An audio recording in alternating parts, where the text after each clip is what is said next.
जय श्री सीताराम। पितृदोष को लेकर मैं कई वर्षों से बताते आ रहा हूं। पितृदोष के बारे में सच्चाई भी मैं आपको बता रहा हूं। एग्जैक्टली सूर्य और केतु, सूर्य और राहु की युति कहीं कुंडली में कोई देख लेता है तो उसे पितृदोष का वो नाम देता है। हाँ, कई बार इंडिविजुअली सूर्य कुंडली में कहीं खराब हो या राहु कहीं खराब हो तो निसंदेह ग्रहण तो लग जाता है। सूर्य ग्रहण के दुष्प्रभाव अपने देखने को मिलते हैं। ये बात मैं कई बार कहते आया हूं। उसी को यदि पितृदोष कहा जाता है तो ठीक है, उसे पितृदोष भी आप मान सकते हैं।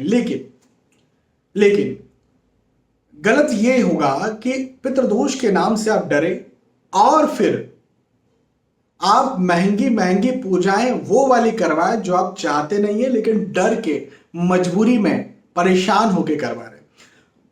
मैं बिल्कुल कभी ये नहीं चाहता हूं और कई वर्षों से इस मुहिम को मैं छेड़े हुए हूं कि आपका पैसा खर्च नहीं होना चाहिए। महंगी पूजाओं में आपका पैसा खर्च नहीं होना चाहिए। यदि कहीं आप नहीं चाहते हैं, यदि कहीं आप डरे हुए हैं, यदि कहीं आप घबराए हुए हैं, यदि कहीं आप दबाव में, प्रेशर में पूजा पाठ पर पैसा खर्च कर रहे हैं, बहुत गलत है। हाँ, बिल्कुल आप खुशी खुशी कीजिए ना।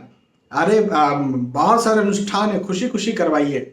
हाँ, बहुत सारी ऐसी पूजाएं हैं, बहुत सारे ऐसे अनुष्ठान हैं जो घर में होते हैं, जो बाहर होते हैं, जो मंदिरों में होते हैं। खुशी खुशी करवाइए, आपको बहुत फायदा मिलेगा। लेकिन खुशी खुशी, परेशान होकर नहीं, दबाव में आकर नहीं, डर कर नहीं। और किसी ने डराया और लूटपाट की भावना से किया तब तो बिल्कुल नहीं। अब लूटपाट की भावना है कि नहीं है ये आपको क्या मालूम, आप तो फंस गए। तो मैं यहां पर आपको जो है वो आज पितृदोष का बहुत आसान उपाय बता रहा हूं। यदि कहीं आपसे किसी ने कहा है कि आपकी कुंडली में पितृदोष है और फला फला पूजा करनी है और इतना रुपया लगेगा और आप नहीं चाहते हो पूजा करना, वो पैसा नहीं देना चाहते, तो आसान से ये कुछ मैं बातें यहां पर बता रहा हूं, वो आप कर लीजिए। आपका पितृदोष मैं कहता हूं खत्म हो जाएगा, बिल्कुल चिंता मत करिए। सबसे पहला उपाय, मैं हमेशा ये बात कहता हूं, बताता हूं कि जो आपके घर में पानी का स्टोरेज जहां होता है, पीने के पानी की बात कर रहा हूं मैं, जैसे मटका, पहले के जमाने में मटका हुआ करता था, आजकल भी कई सारे घरों में मटका होता है। लेकिन मटका नहीं भी होता है तो पीने के पानी का जहां भी स्टोरेज होता है, वहां पर साइड में नीचे तरफ जमीन पर या फर्श पर आपको घी का दीपक रोज शाम के समय सूर्यास्त के बाद लगाना है, या सूर्यास्त के वक्त भी लगा सकते हैं। अब कई लोग हो सकता है कि मटका जमीन पर रखते हो तो जमीन पर नीचे रख लेंगे, फर्श पर दिया। कई लोग मटका जो है स्टैंड पर रखते होंगे, तो वहां स्टैंड पर आप जो है वो जो फर्श है, फर्श पे दिया रख सकते हैं, घी का दिया, रोज शाम में। आप देखिएगा इसका बहुत ज्यादा फायदा देखने को मिलेगा। और रोज शाम में आप लगाइए। ये एक पहला और बहुत आसान सा उपाय है, और कुछ भी नहीं करना है, सिंपल ये काम करना है। दूसरा एक बहुत आसान सा उपाय, जब भी अमावस्या आती है, भाई हर महीने अमावस्या आती है, तो जब भी अमावस्या आती है तब आपको वैसा भोजन बनाना है जो आपके घर में श्राद्ध में बनता है। भाई श्राद्ध में आपके घर भोजन बनता होगा, उसमें खीर बनती होगी, पूड़ी बनती होगी, नहीं पूरी तो रोटियां बनती होंगी, दाल, राइस, सब्जी वगैरह वगैरह बनता होगा ना। पूरा ब्राह्मण भोज जब हम कराते तो बहुत अच्छी तरह से भोजन बनता है ना। तो वो भोजन आपको जो है किस दिन बनाना है? हर अमावस्या पर। और वो भोजन आप जो है सबसे पहले तो अपने पितरों के नाम से एक थाली सबसे पहले निकाले। कोई घर में ना खाए, किसी को नहीं खाना है घर में। पहले सबसे पहले पितरों के नाम पर थाली निकाले, एक ही थाली चलेगी। थाली निकाले, पूरी थाली जैसे आप किसी मेहमान को देंगे सजा करके, वैसी की वैसी थाली रखिए और बिल्कुल पितरों के सामने रखिए। और अगरबत्ती दिया लगा करके, घी का दिया लगा करके, हाथ जोड़ करके पितरों से प्रार्थना करिए कि प्रभु ग्रहण करिए। आप उनका नाम भी ले सकते हैं। कई बार आपके दादी दादा होंगे, कई बार आपके माता पिता होंगे, कई जो भी होंगे, आप उनका नाम ले सकते हैं और उनसे ग्रहण करने की प्रार्थना कर सकते हैं हर अमावस्या सुबह के समय। एक बात तो ये। दूसरी बात ये कि ऐसे ही 4 भाग, और ये तो एक भाग हो गया, 4 और भाग आपको निकालना है और वो गाय को, कुत्ते को, कौवे को और एक भाग वैसे मेहमान का होता है, लेकिन वो भी आप गाय को खिला सकते हैं। तो इसे 4 भाग निकालना है। तो 4 भाग कैसे निकालेंगे? आप पातल ले लीजिए, जैसे कागज की प्लेट होती है ना, पेपर प्लेट्स होती हैं, तो वो ले लीजिए और उसमें एक रोटी रखिए। उसी रोटी में आप थोड़े से चावल रख दीजिए। भाई एक रोटी लिया, उसी रोटी में थोड़ा सा चावल रख दिए, थोड़ा सा दाल डाल दी, थोड़ा सा सब्जी डाल दिया, थोड़ा सा खीर डाल दिया, या पूड़ी हो तो पूड़ी में थोड़ा थोड़ा, तो एक पूड़ी को भर दिया, है ना।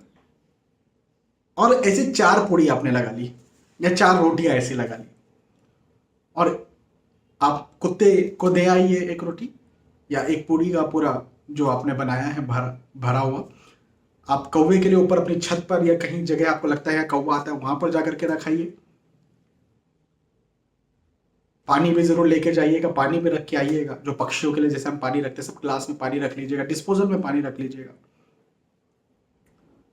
और जो 2 और रोटी या पूड़िया का भरा हुआ बचेगा, वो आप गाय को खिला दीजिए। ठीक है। एक बात, अब ये जो आपने यहां पर भोग लगाया था पितरों के लिए, है ना, अपने घर में जो थाली में बिल्कुल भरी हुई थाली का भोग लगाया था, इसको आप क्या कर सकते हैं कि शाम के वक्त गाय को खिला दीजिए। ठीक है। एक बात ये, अब अगली बात ये भी आप कर सकते हैं कि अमावस्या के दिन जो है कोई गरीब को आप भोजन करा दें। जैसे हमारा भारत में अनफॉर्चुनेटली, दुर्भाग्य से, मैं क्या कहूँ, राजनीतिक चोरों की वजह से बहुत सारे गरीब लोग हैं, है ना। तो आप रेलवे स्टेशन जाइए, बस स्टैंड जाइए, बहुत सारे दुर्भाग्य से बहुत गरीब लोग मिल जाएंगे हमारे भारत में। तो उनको जो है लाइन से आप या तो खिला दीजिए, बिल्कुल घर का बना हुआ खाना हो तो ये ज़्यादा आपको फायदा करेगा।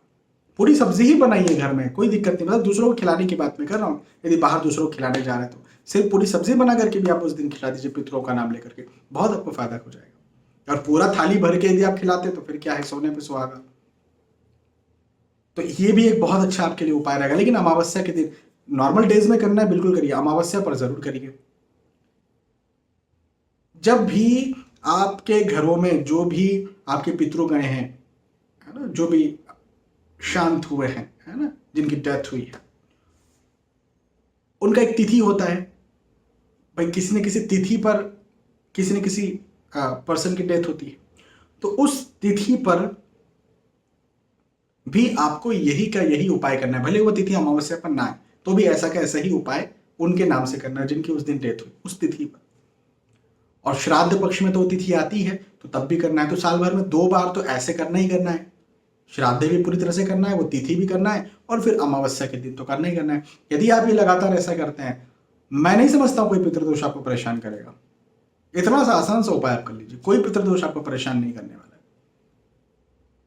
महंगी पूजाएं छोड़ दीजिए, कोई मतलब नहीं है, कुछ आपको फायदा नहीं होगा। ये उपाय से आपको जितना फायदा होगा उतना कोई महंगी पूजा से आपको फायदा नहीं होगा, मैं आपको लिख के देता हूं। और बोलिए। तो अच्छा, अब आप कहें कि हमारी इच्छा है करवाने की, वो एक अलग विषय है। मैं बार बार कहते रहता हूं, भाई आप बिल्कुल इच्छा से करवाइए। हमारे शास्त्रों में बहुत सारी पूजाएं वर्णित हैं, और बिल्कुल आपको पूजाएं कराते रहने चाहिए। बिल्कुल ब्राह्मणों से पूजा कराइए, ब्राह्मणों को घर में बुलाइए, कथा करवाइए, हवन करवाइए, यज्ञ करवाइए, बिल्कुल करवाइए, लेकिन खुशी खुशी, दबाव में, प्रेशर में आकर के नहीं। ठीक है। मैं भी करवाता हूँ, मैं खुद जो है वो ब्राह्मणों को अपने घर में बुलाता हूँ और बिल्कुल रुद्राभिषेक करवाता हूँ, सत्यनारायण जी की पूजा करवाता हूँ, हवन करवाता हूँ, यज्ञ करवाता हूँ, बिल्कुल करवाता हूँ। लेकिन डर नहीं होता उसके पीछे, उसके पीछे प्रेम होता है, उसके पीछे भक्ति होती है, उसके पीछे आदर होता है, उसके पीछे रिस्पेक्ट होती है। तो बस यदि करवाना है तो इन उद्देश्यों से करवाइए। डर के, प्रेशर में आकर के लूट लूट का कहीं उद्देश्य आपको लगता है, नहीं, मत करवाइए। ठीक है। बहुत बहुत धन्यवाद। आने वाले वीडियोस में फिर मिलते हैं, तब तक के लिए आज के इस वीडियो में आपसे विदा चाहता हूं। जय श्री सीताराम।